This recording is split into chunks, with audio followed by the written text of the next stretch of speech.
मुख्यमंत्री एकनाथ शिंदे की सरकार में मंत्री और शिंदे सेना के मुख्य प्रवक्ता दीपक केसरकर ने अजित पवार को सरकार में शामिल होने का ऑफर दिया है। बता दें कि एनसीपी नेता अजित पवार इस समय विधानसभा में नेता विपक्ष हैं। केसरकर ने अजित पवार की जमकर तारीफ भी की है। केसरकर ने कहा कि अजित पवार के लिए मेरे मन में बहुत सम्मान है। वो विपक्ष के नेता हैं, जिम्मेदार नेता है। अजित पवार जब बोलते हैं तो लोग उन्हें गंभीरता से लेते हैं।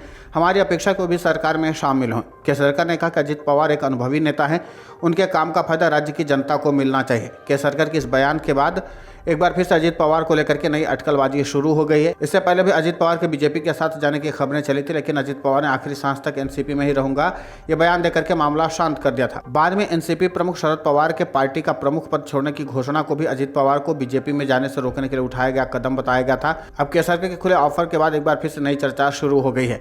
दीपक केसरकर के इस बयान पर एनसीपी के कार्याध्यक्ष और महाराष्ट्र प्रभारी सुप्रिया सुले ने कहा कि अजित पवार महाराष्ट्र की राजनीति के अमिताभ बच्चन हैं। जिस तरह हर फिल्म में अमिताभ बच्चन के होने की चाहत होती है, उनकी आवाज, उनका फोटो, उनका लुक और उनके हस्ताक्षर भी चलते हैं, वैसे अजित पवार महाराष्ट्र की राजनीति के अमिताभ बच्चन हैं।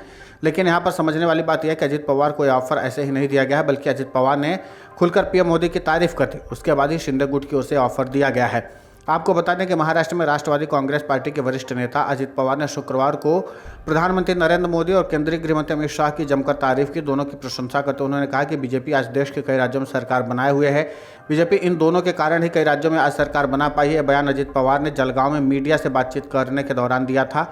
उन्होंने कहा कि पीएम नरेंद्र मोदी के पास आज वो करिश्मा है जो एक समय में इंदिरा गांधी के पास हुआ करता था। आज पीएम मोदी के कामों के चलते ही देश में बीजेपी आई है, उनके कारण ही कई राज्यों में बीजेपी की सरकार है। अजित पवार ने कहा कि पीएम मोदी के अंदर करिश्मा है और इस बात का अंदाजा ऐसे लगाया जा सकता है कि पूर्व प्रधानमंत्री अटल बिहारी वाजपेयी साहब के समय में भी बीजेपी को पूरा बहुमत नहीं मिला था, लेकिन पीएम मोदी के कारण सरकार को पूर्ण बहुमत मिला है। हालांकि कोई पहली बार नहीं है जब अजित पवार ने पीएम नरेंद्र मोदी की तारीफ की हो। इससे पहले भी पीएम मोदी को तारीफ कर चुके हैं। उन्होंने 2014 में बीजेपी की सरकार बनने का क्रेडिट भी पीएम मोदी को दिया था। अप्रैल में अजित पवार ने कहा था कि 2 सांसदों वाली बीजेपी 2014 में सरकार में पीएम मोदी के कारण ही आई थी। इसके बाद 2019 में भी बीजेपी ने सरकार बनाई। वहीं अजित पवार ने एकनाथ शिंदे पर भ्रष्टाचार करने का आरोप लगाते हुए दावा किया है कि शिंदे सरकार में अधिकारियों के ट्रांसफर तक के रेट तय हैं। उन्होंने आगे कहा कि कई मंत्रियों के पर्सनल असिस्टेंट के घर छापेमारी की गई है।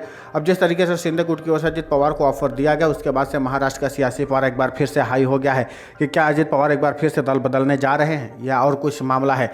क्योंकि अजित पवार को लेकर के इसके पहले भी महाराष्ट्र की राजनीति में कयासों का दौर चलता रहा है और एक बार फिर से जब अजित पवार को लेकर के शिंदे गुट की तरफ से सीधा ऑफर सामने आ गया तो एक बार फिर से चर्चाएं तेजी से आगे बढ़ रही हैं। देखना दिलचस्प होगा कि आगे अजित पवार का इस पर क्या बयान आता है। Video desk अमरुजाला.com। अमर उजाला अब आपके टीवी पर भी। अपने स्मार्ट टीवी पर यूट्यूब पर सर्च करें अमर उजाला, चैनल सब्सक्राइब करें और देखें ताजा खबरें, वो भी HD क्वालिटी में।